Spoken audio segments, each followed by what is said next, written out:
aparecendo, né? Bem, então, toda quarta-feira, assim, de especial, que é a quarta de poder, né? Eu não sei como vocês estão fazendo, toda semana. Agora eu sei que via Zoom é a primeira semana, né? Primeira vez agora. Mas antes, de maneira presencial, não sei como vocês estavam fazendo. Deixa eu virar para cá, que as minhas filhas estão ali, para não atrapalhar aqui a mensagem, né? E essa semana me chamou a atenção, né?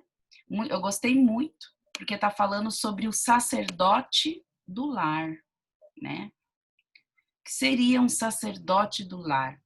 E para começar, né, se você está com a sua Bíblia, nós vamos abrir no livro de Gênesis 18, né, 19, né? Gênesis 18, 19. Na minha Bíblia. 18, 19. Porque eu o escolhi para que ordene a seus filhos e a sua casa, depois dele, a fim de que guardem o caminho do Senhor e pratiquem a justiça e o juízo, para que o Senhor faça vir sobre Abraão o que tem falado a meu respeito, né? Então, aqui é um chamado aí para ser o sacerdócio, é isso mesmo? Isso mesmo, visto que Abraão virá uma grande nação poderosa, em ti serão benditas todas as nações da terra, vem o verso anterior, né? Que é uma bênção que está sendo ali prometida a Abraão, que dele, né, seriam benditas todas as nações da terra. E aí o verso 19 fala, olha, eu escolhi você, né? E todos vocês que estão aqui hoje presentes nessa live, né, foram escolhidos por Deus para ser sacerdotes do lar. Quando eu fui preparar a palestra que a Nilza me enviou, né, eu comecei a olhar e comecei a pensar em alguns propósitos, como, por exemplo, né, o propósito da família, né? Hoje, se você for analisar, a família, ela é uma instituição assim que a todo tempo ela é apedrejada, ela sofre alvo de críticas, né? Ela sofre também assim um quesito de que as pessoas nem sequer acreditam mais em casamento, né? Tem aí cantores que já se casaram mais de 10 vezes. Olha que interessante, né? A pessoa acha que o casamento é só aquele momento da cerimônia, né? Não vê que por trás do casamento existe todo um plano de Deus. Olha só, Deus e a família. O matrimônio, ou seja, o casamento, ele é usado por Deus para representar a relação de Cristo para com a igreja, né? Por que compara uma relação de Deus para com a igreja como uma relação de casamento? Já parou para pensar nisso? Porque no casamento você tem cumplicidade, né? Pelo menos era para ter. No casamento você tem a intimidade, né? Às vezes o seu filho não te conhece, nem sua filha, mas o teu marido, a tua esposa te conhece. Ele sabe. Porque ele dorme do teu lado, ela dorme do teu lado, ele te conhece. Então é essa relação profunda que Deus quer ter conosco, uma relação de intimidade, de conhecer o seu coração como ninguém conhece, né? Essa é a vantagem do casamento, né? O marido e a mulher são cúmplices. Eles são, no direito a gente fala que eles são meeiros, eles dividem tudo. E Deus nos chama, olha que interessante, se você for ler o relato bíblico, né? O tempo todo Deus compara o relacionamento dele, né, conosco como um relacionamento matrimonial. Aquele relacionamento que é conhecido nas profundezas, que é conhecido na intimidade. Eu sei quem você é, eu te conheço, né? Tranquilo até aqui? Assim? Vamos avançar mais um pouquinho, né? Olha só o que eu coloquei aqui, né? Cristo, ele é um noivo. Se Jesus, ele é um noivo, né? Quem é a noiva? A noiva é a igreja. Olha que interessante. Deus quer ter conosco um relacionamento completo. Ele começa sendo noivo, não é isso? Né? A igreja é a noiva, e é uma noiva meio que, né?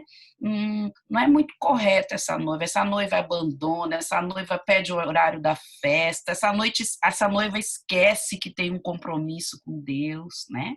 Olha só que interessante. O relacionamento de Cristo para conosco já começa desde o noivado, demonstrando que Cristo tem um compromisso conosco, um compromisso. E ele sempre cumpre o compromisso dele. E nós, como noiva, será que nós estamos cumprindo o compromisso de noivado que nós temos com Jesus? Né? Principalmente agora, nessa época de pandemia, né? Tem gente que esqueceu que é adventista na época da pandemia, não assiste o culto online, né? Daqui a pouquinho as igrejas vão reabrir. Eu estou sabendo que aqui vai reabrir no próximo sábado, se Deus quiser. Lógico, com todos os protocolos aí de segurança que a lei exige, limitação de pessoas, 2 ou 3 cultos, né? Parece que o pastor está organizando tudo isso aí. Mas veja, Deus tem conosco um compromisso. E quando ele firmou esse compromisso como nosso noivo, de vir derramar o seu sangue por nós, ele poderia a todo momento falar: eu não quero mais, mudei de ideia. Mas ele firmou esse compromisso, ele fez um noivado conosco, né? E esse compromisso será terminado, concluído na volta de Jesus, né? Pelo menos nós lemos assim no material. E olha só, dentre esse noivado, dentre esse compromisso, né? Deus, ele pede alguns passos de um sacerdote. Vamos relembrar, né, a função do sacerdote, né? Hoje eu vou falar um pouquinho para os homens, porque a palestra estava um pouquinho mais voltada para os homens, mas depois nós vamos aí contextualizar, né?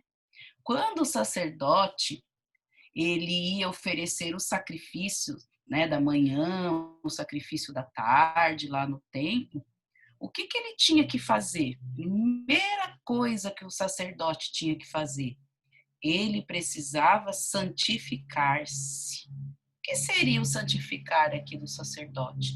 Ele tinha que pedir perdão pelos pecados dele, em primeiro lugar, ter um relacionamento com Deus em primeiro lugar, para depois interceder para as outras pessoas. E como que a gente pode hoje colocar isso para o dia a dia da igreja, né?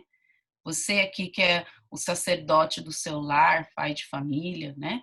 O santificar significa que você, em primeiro lugar, para cuidar da sua casa, você tem que primeiro cuidar de você, né? E esse cuidar de você aqui, no santificar-se, significa que você vai levantar e você não vai sair para trabalhar assim, de alegre. Você vai primeiro agradecer a Deus pela noite de sono que você teve, pelo livramento. Tá? Vocês estão vendo o que está acontecendo aí no mundo, né? Não está de brincadeira, não. Agradecer a Deus pelo livramento, pela proteção, pedir perdão dos pecados. Eu estive observando, né? Fico assistindo várias lives e eu observei que hoje em dia a maioria das religiões, de maneira geral, começa a prestar atenção, né? O santificar para eles seria o quê? Orar, né? Jesus me ama, eu amo Jesus e tá tudo certo. E aí Satanás, ele consegue algo que ele quer desde a fundação aí, né? Desde o momento que surgiu a inveja no seu coração, né? Que é fazer o ser humano se destruir. Foi assim ele tentou com Adão e Eva.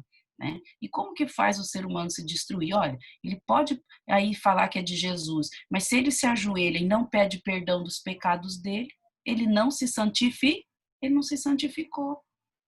E começa a prestar atenção, eu faço esse desafio para você, né, nas lives, na televisão, tudo que está passando nessas religiões de maneira geral, como eles ficam, Deus me dá isso, Deus eu vou te dar aquilo, faz uma barganha com Deus, né? E eles esquecem do principal compromisso do noivo. Qual era o principal compromisso do noivo como igreja, conosco, né, que somos a igreja? O compromisso do noivo foi derramar na cruz do Calvário, o seu sangue. E é por ele que a gente se santifica e todo dia pede o quê? Senhor, eu pequei, me perdoa.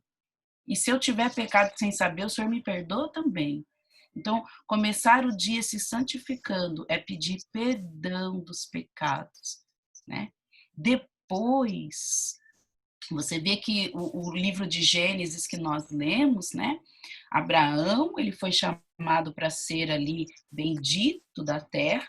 Deus faz uma promessa para ele, mas Abraão, como sacerdote do lar, ele tinha uma função. Toda cidade que ele ia, ele construía um altar de adoração. O que seria esse altar de adoração? Né? Ele queria mostrar para os filhos, olha, o noivo vem, o noivo vem. Nós precisamos estar preparados. E como ele preparava? Erguendo, construindo os altares de adoração a Deus. Todo lugar que ele ia. Né? E hoje, 2020, como que nós podemos, assim, construir o nosso altar de oração, né? De adoração? Através, aqui eu coloquei do lado, contextualizando, através da oração. Olha só. Aí agora, ó, primeiro passo, você sozinho com Deus, só você, você já pediu perdão dos pecados, você já se santificou, abriu o coração para sua noiva, para o seu noivo, que é Jesus, ok? Aí o próximo passo, você vai santificar a sua família. Como que você vai santificar a sua família?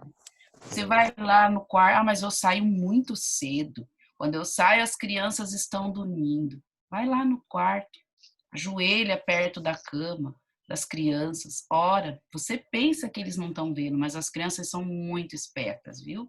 Ora, Senhor, estou indo trabalhar, que a tua bênção fique aqui com os meus filhos, com a minha esposa, com o meu companheiro, né? Com quem vai ficando ali. Peça a proteção de Deus para a sua família. Olha que interessante. Primeiro passo, você santificou a si mesmo, como pessoa, individual.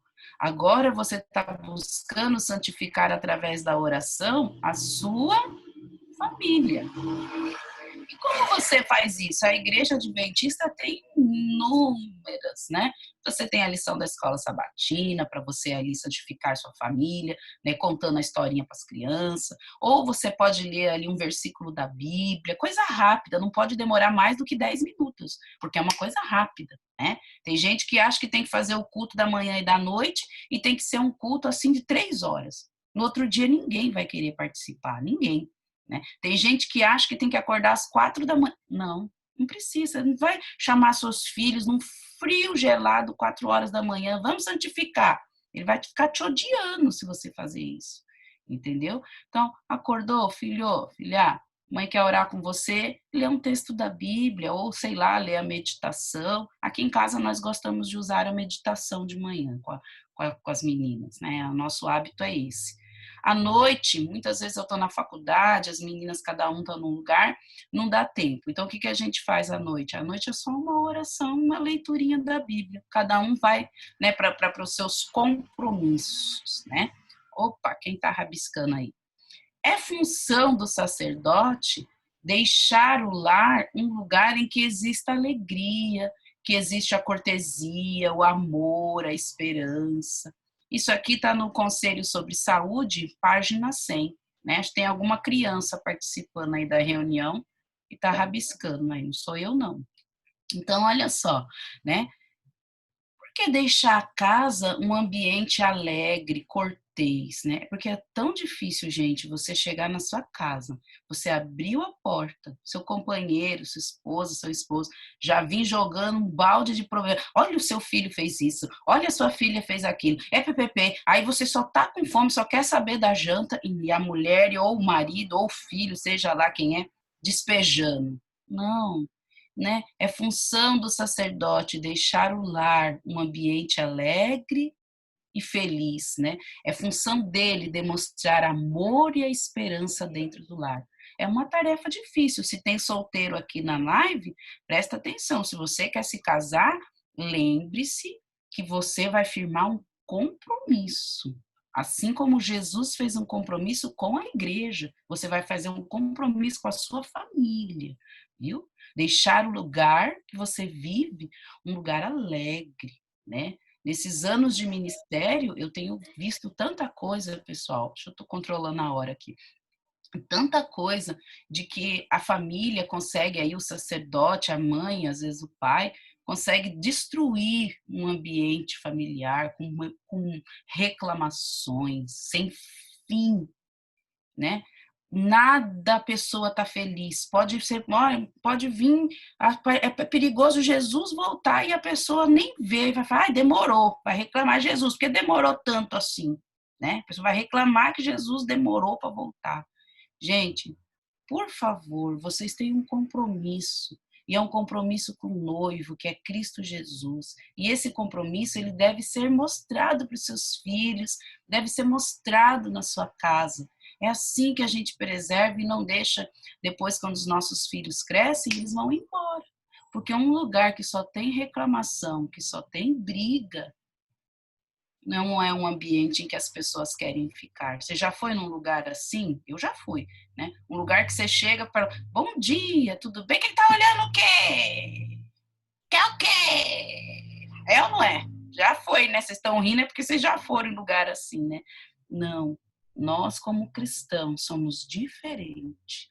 E aí, quem tem que perceber essa diferença são as pessoas da nossa casa, começando pela nossa casa, tá?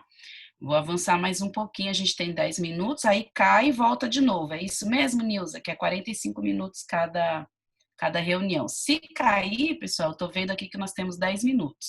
A gente entra de novo, tá? Olha só. O sacerdote também ele tem uma função de ser o legislador da família. O que é isso, legislador, né? Olha, legislador é aquele que apresenta a lei, né? Mas qual é a lei que tem que apresentar? Vou contar para vocês que quando eu era solteira, lá perto da casa da minha mãe, na igreja perto da casa da minha mãe não frequentava lá, mas quando às vezes o Marcelo ia para minha casa, a gente acabava indo na igreja que era 2 quadras da casa da minha mãe, né? E aí tinha um irmão, ainda bem que eu não lembro o nome dele, assim eu não preciso falar, né? Que ele batia na esposa. Ele batia na esposa porque ele falava que ele era a lei da casa e ele tinha que ensinar a esposa a ter bons hábitos, a ser vegetariana, abandonar a carne, abandonar os alimentos que fazem mal para a saúde. E o jeito que ele encontrou, estou falando de uma pessoa cristã, hein? E o jeito que ele encontrou foi dando uma sova, né? Uma pisa na esposa. Tá certo isso, gente? É assim que a gente vai legislar na família, né? Eu vou pôr aqui a ordem, nem que for a força, é desse jeito que nós vamos ser colaboradores de Deus? Não, de forma nenhuma, né? Ser um colaborador de Deus é promover os princípios virtuosos, né? Que seriam esses princípios virtuosos? Agora chegou a sua vez. Você já participou alguma vez no chat? Cadê o Daiwan? Tem aí um espacinho para escrever. Se você quiser escrever, fica à vontade, tá? Ok. Eu tinha entendido que nós íamos ter um pouquinho mais, mas esse link aqui, Everton, a cada 40 minutos a gente pode entrar no mesmo. Se cair, a gente retorna, tá? Olha só. Ser um legislador de Deus aqui é você promover os princípios virtuosos na sua casa. Quais seriam esses princípios? Olha a dica que eu vou dar aqui, ó. Honrar o pai e a mãe. Tem gente que tem o pai idoso, a mãe idosa e abandona. Não vai ver. Principalmente agora, nesses tempos de Covid, não liga. Mãe, tá precisando de alguma coisa, que eu faça uma despesa, que eu vou aí limpar a casa, né? Tá lá, ó, princípios virtuosos. Dentre esses princípios tem o quê? Honrar, tô lembrando de um, hein, que fala da família, do pai e da mãe, né? Mais um pouquinho, vamos avançar aqui. Olha só, eu coloquei aqui da palestra, né, que o pai, assim como né, se observava nas famílias bíblicas, né, a diligência de um pai em servir a Deus produzia filhos fiéis, né, a Deus e fortes espiritualmente. Quando eu tenho um pai que se santifica, um pai que busca Deus em primeiro lugar, um pai que busca os princípios bíblicos para trazer para sua família, não dessa maneira que eu mencionei que o irmão lá perto da casa da minha mãe queria bater na esposa, não, mas um pai que não é negligente, um pai que ensina com amor. Eli, vocês conhecem a história do sacerdote Eli, né? Ele foi negligente com relação à educação dos seus filhos. E como consequência, nós sabemos o que aconteceu com eles, eles se perderam, né? Mas e hoje? Quem pode ser o sacerdote do lar hoje, 2020?